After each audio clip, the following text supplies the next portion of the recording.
నమస్తే, welcome to Suman TV. నేను హరిత. విద్యా సంస్థల విజయం ఇది ఎవరిపైన ఆధారపడి ఉంటుంది? దేని గురించి ఇప్పుడు మనం డిస్కస్ చేయబోతున్నాం. స్టూడియోలో ఉన్నారు మెంటర్స్ టాక్ నుండి బండి శివకుమార్. హలో శివకుమార్ గారు. హలో. స్కూల్ కానీ ఒక కాలేజ్ కానీ సక్సెస్ సాధించాలంటే అది ఎవరి వల్ల సాధ్యమవుతుంది? సక్సెస్ ఎవరి వల్ల సాధ్యమవుతుంది అని అంటే ఎవరినైతే గ్రౌండ్ లెవెల్ ప్లేయర్స్ ఉంటారో వాళ్ళ వల్ల సాధ్యమవుతుంది.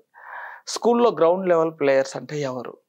Principal and his staff or professors or lecturers whatever it may B.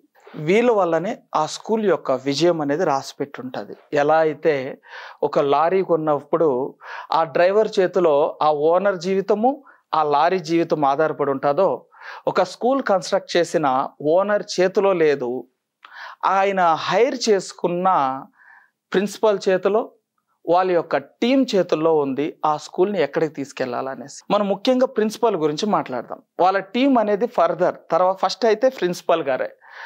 ఎవరైతే ప్రిన్సిపల్ గారు ఉన్నారో ఆయన జీతానికి పనిచేస్తున్నారా, జీవితాలని సెట్ చేయడం కోసం పనిచేస్తున్నారా? ఆయన జీతానికి పనిచేస్తే ఒక విధంగా, ఆయన జీవితాలను సెట్ చేయడం అంటే ఏంది, కొంచెం కొత్తగా అర్థం కాకుండా ఉండొచ్చు ఈ మాట.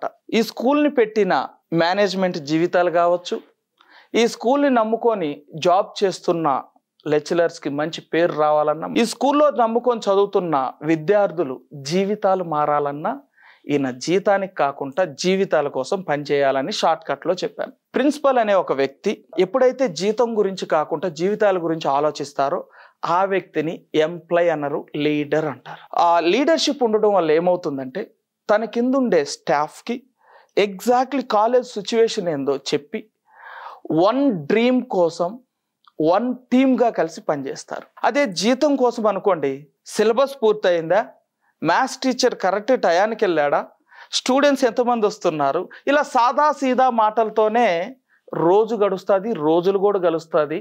కానీ సక్సెస్ ఎలా ఉండొచ్చు అని అంటే డిపెండ్ ఆన్ ప్రిన్సిపల్ని బట్టి యావరేజ్గా ఉండొచ్చు, సక్సెస్ఫుల్ గా ఉండొచ్చు, లాస్లో కూడా ప్రిన్సిపల్ మీదే డిపెండ్ అయి ఉంటుందా సక్సెస్? మొత్తం ప్రిన్సిపల్ కాదు, మొదట ప్రిన్సిపల్ మీదే డిపెండ్ అయి ఉంటుంది. తర్వాత వాళ్ళ యొక్క టీచింగ్ స్టాఫ్ బట్టి, ఆ టీచింగ్ స్టాఫ్ సరిగ్గా ఉన్నారా లేదా అనేసి మళ్ళీ మేనేజ్మెంట్కి వెళ్తుంది. దానికి మరి ఇంకొక వీడియోలో టీచింగ్ స్టాఫ్ ని అపాయింట్ చేసుకునేటప్పుడు ముందు మేనేజ్మెంట్ వాళ్ళ క్వాలిఫికేషన్ చూడాలా, వాళ్ళ టాలెంట్ చూడాలా, ఏది చూస్తే బెటర్ గా ఉంటుంది? టీచింగ్ స్టాఫ్ ని హైర్ చేసుకునేది ప్రిన్సిపల్, శాలరీ ఎంత అని చెప్పేవాళ్ళు మేనేజ్మెంట్.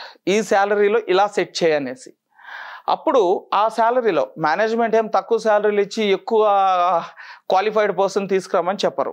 ఎంత రిక్వైర్మెంట్ ఉంటే అంత శాలరీలు ఇచ్చే వాళ్ళు ఎక్కువగా ఉంటారు. కొంతమంది ప్రిన్సిపల్ని రిక్వెస్ట్ చేసుకొని మన దగ్గర ఉండే ఫండ్స్ ఇవి కొంచెం బెస్ట్ ఇద్దాం తర్వాత పెంచుదాం అని చెప్పి రిక్వెస్ట్ చేసుకునే వాళ్ళు ఉంటారు. ఇక్కడ హీరో ఎవరంటే ప్రిన్సిపలే. He is the bridge between the lecturers and students and management. అందువల్ల నేను ప్రిన్సిపల్ గురించి మాట్లాడుతున్నాను. అయితే ఈ ప్రిన్సిపల్ కంపెనీ గ్రోత్ కోసం హైర్ చేసుకుంటున్నారా, నేను ఈ స్కూల్కి ఈ కాలేజీకి రాజుని, నా ఇష్టం వచ్చిన వాళ్ళకి ఎంప్లాయ్మెంట్ ఇవ్వగలుగుతాను, నా ఇష్టం వచ్చిన వాళ్ళని ఎంప్లాయ్మెంట్లోంచి తీసేయగలుగుతాను అనే ఆలోచనతో ఉన్నాడా, లేదా ఆ స్కూల్ ఆర్ కాలేజీని డెవలప్ చేయాలనే ఆలోచనతో ఉన్నారా? అందుకే జీతాల కోసం పనిచేసే వాళ్ళు వేరు, జీవితాల కోసం పనిచేసే వాళ్ళు వేరు అని చెప్పాను నేను. ఇప్పుడు ఎగ్జాంపుల్, అతను మామ కొడుకో అత్త కొడుకో తెలిసిన వ్యక్తో లేదంటే ఇంకెవరైనా ఫ్రెండ్ రికమెండ్ చేసిన వ్యక్తో రిలేషన్లో ఒక పర్సనో అతనిది బీటెక్ అయింది ఎంటెక్ అయింది అని చెప్పి ఒక లెక్చరర్గా ఒక ప్రొఫెసర్గా జాబ్ కావాలని చెప్పి ఇతనికి వస్తారు. ఏముంది పంపించేయి, మన స్కూలే మన కాలేజే కదా, ఏదో ఒక ప్లేస్ చేద్దాంలే, లేదంటే కొంచెం టైం ఇవ్వు, ఒక అతను ఉన్నాడు సరిగ్గా పర్ఫార్మెన్స్ చేయాలి, అతను పంపించి ఇతను తీసుకొస్తానులే అంటే ఇతని కోసం ఒక జాబ్ అన్నా క్రియేట్ చేస్తాడు, లేదా ఉండే జాబ్ ఆపర్చునిటీ మిస్యూజ్ అన్నా చేస్తాడు ఆ ప్రిన్సిపల్ అనే వ్యక్తి. ఎప్పుడైతే రైట్ వ్యక్తిని రైట్ పొజిషన్కి సెలెక్ట్ చేసుకోవడంలో ఫెయిల్ అవుతాడో ప్రిన్సిపల్, అది అతనికి జాబ్ ఇచ్చినట్టు కాదు, ఇతని డ్యూటీస్ ఫెయిల్ అవడం వల్ల ఇతనికి నేమ్ పోతుంది అండ్ మేనేజ్మెంట్కి కూడా నేమ్ పోతుంది. అలాంటి తప్పులు అసలు చేయొద్దు అంటారు. అస్సలు ఇంకోటి, చాలా స్కూల్స్ సిలబస్ మీదనే ఫుల్గా కాన్సన్ట్రేషన్ చేస్తాయి. మిగతా విషయాలు సిలబస్ అయిందా, టైం టు టైం సిలబస్ అవుతుందా, పేరెంట్స్ కూడా అదే చూస్తారు పిల్లల విషయంలో. ఇది కరెక్టేనా? 100% కరెక్ట్. ఇక్కడ మనం ప్రిన్సిపల్ గురించి మాట్లాడుతున్నాం. ఇక్కడ మనము అదే ప్రిన్సిపల్ ఆయన విజనరీగా వాళ్ళ లెక్చరర్స్తో సిలబస్ కంప్లీట్ చేస్తున్నారా లేదా సిలబస్ అర్థమయ్యేటట్లుగా కంప్లీట్ చేస్తున్నారా అనే క్వశ్చన్ అడగకపోతే, మా ఊరు తిరుపతి అనుకుందాం, నేను తిరుపతి వెళ్ళాలా, తిరుపతికి వెళ్ళాలి అని ఆలోచన ఉంటేనే తిరుపతికి వెళ్ళే బస్సు ఎక్కుతాం. హైదరాబాద్ వెళ్తాం, ఏదో ఒక బస్ స్టాండ్కి వెళ్తాం, ఆ నుంచి బస్సు ఎక్కుతాం. నేను ఎక్కడికి వెళ్ళాలో తెలియకపోతే సుమన్ టీవీలో మిమ్మల్ని చూస్తూ ఇక్కడే కూర్చోవాలా నేను ఎంతసేపు అయినా. అదే విధంగానే ఒక ప్రిన్సిపల్ సబ్జెక్ట్స్లో ఉండే నాలెడ్జ్ స్టూడెంట్స్కి అర్థమయ్యేటట్లుగా చెయ్యాలా అనే ఒక ఆలోచన ఇక్కడ ఉంటేనే అది స్టూడెంట్స్కి అర్థమవుతుంది. అలాంటి మాటలు లెక్చరర్స్తో మాట్లాడతారు. ఆయనకి కూడా సిలబసే కంప్లీట్ చేయాలనే నాలెడ్జ్ ఉన్నింది అనుకోండి, సబ్జెక్ట్ లాస్ అవుతుంది, సిలబస్ కంప్లీట్ అవుతుంది. పేరెంట్స్ మీరే చెప్పండి, మీ పిల్లలు తెలివైన వాళ్ళు అవ్వాలనుకుంటున్నారా లేదా? ఎందుకు పేరెంట్స్ ఈ మాట అడుగుతున్నానంటే, పేరెంట్స్ కూడా ఇదే అడుగుతారు, ఏం సార్ మీ స్కూల్లో ప్రిన్సిపల్ గారు syllabus time to time complete అవుతుందా అనేసి. ఎందుకు syllabus time to time complete అవుతుంది అని అడుగుతారు. ఈ ప్రిన్సిపల్ వెళ్ళి మళ్ళీ లెక్చరర్స్ని కూడా అడుగుతారు, యాజ్ ఫర్ సిలబస్ కంప్లీట్ చేస్తున్నావా శివ్ కుమార్ అంటారు. లెక్చరర్ని కూడా నేనే అనుకుందాం.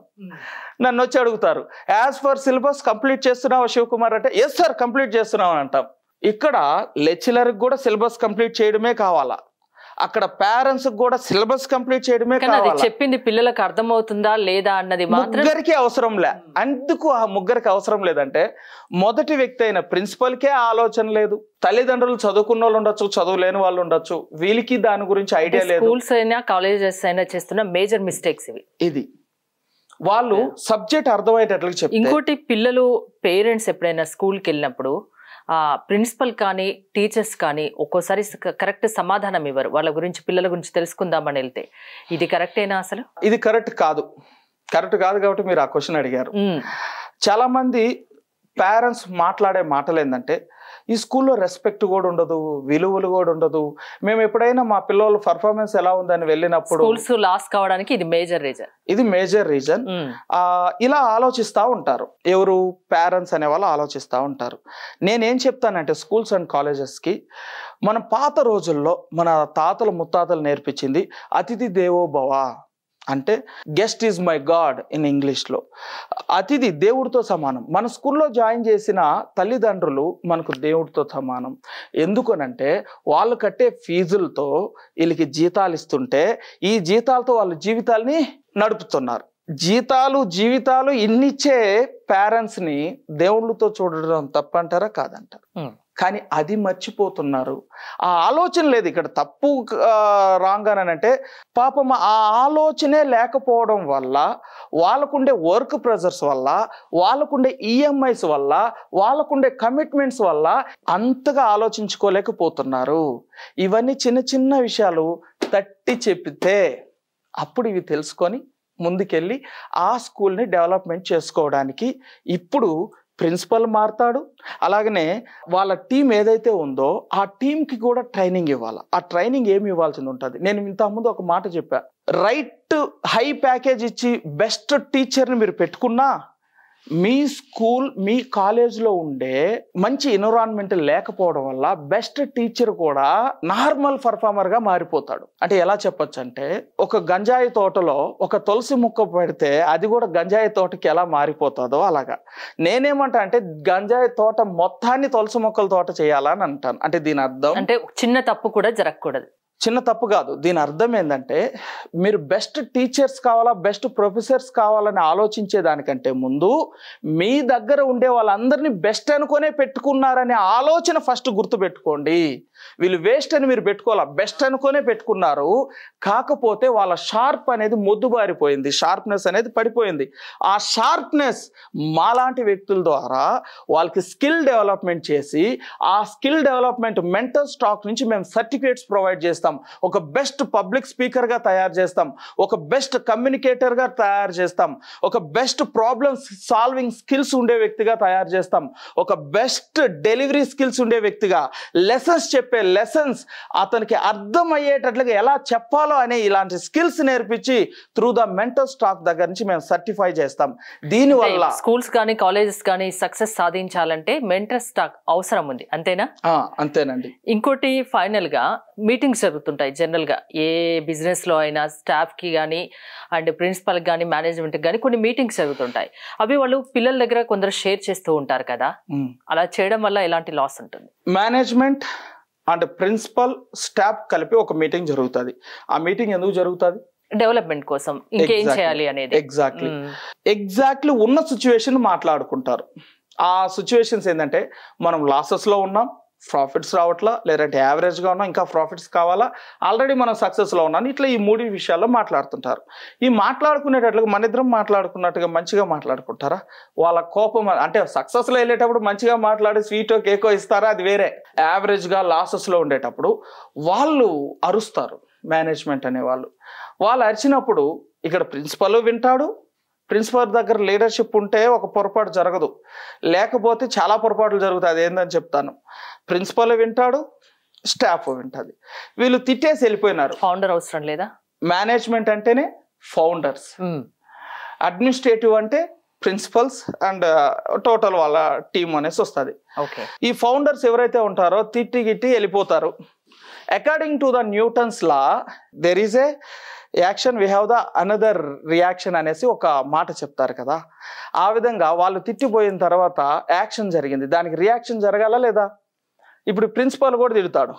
ప్రిన్సిపల్ని తిట్టారు, వీళ్ళని తిట్టారు, ఎక్కువగా మేజర్గా ప్రిన్సిపల్ని తిట్టారు. ఇప్పుడు ప్రిన్సిపల్ ఏం చేస్తారు? సెకండ్ మీటింగ్ పెట్టుకొని మళ్ళీ వీళ్ళు స్టాఫ్ని తిడతారు.